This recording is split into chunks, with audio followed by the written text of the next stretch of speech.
This is a quiet place to think. After the signal fades.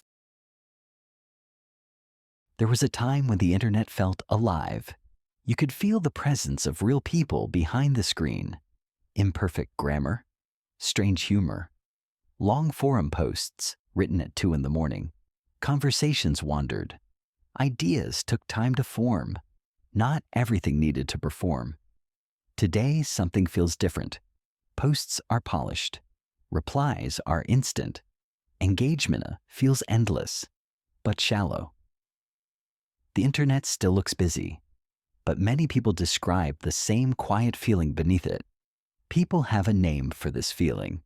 They call it the dead internet theory. It's the idea that a lot of what we see online now isn't really being driven by people anymore.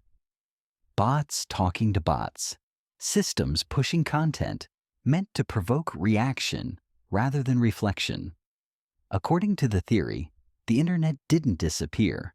It was replaced, gradually, quietly.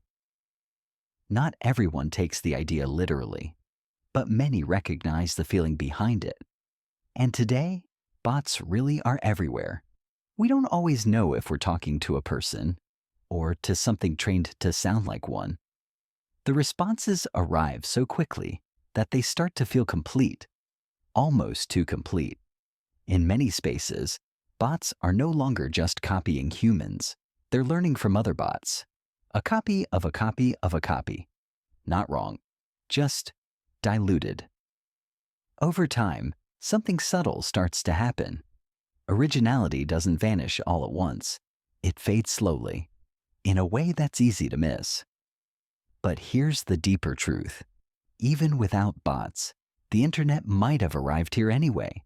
Because long before automation, platforms learned what keeps attention. What performs gets repeated. And over time, that repetition gets amplified. People adapt.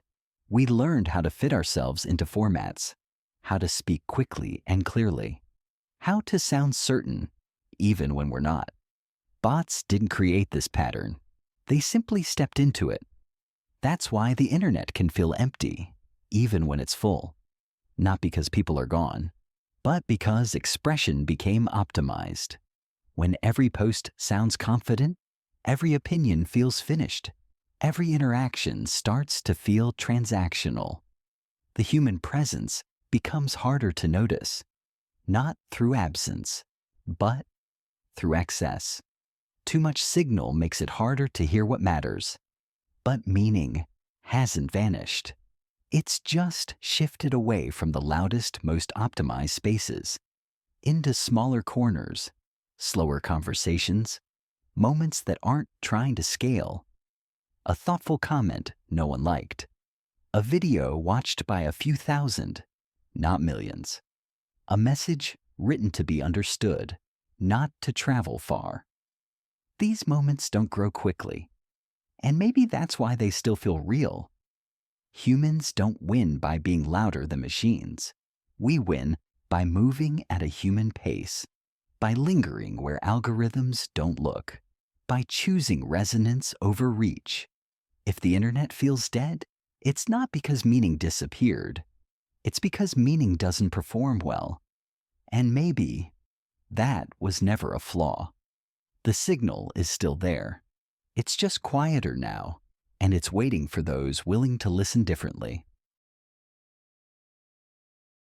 You're watching After the Signal. We'll be here when you're ready.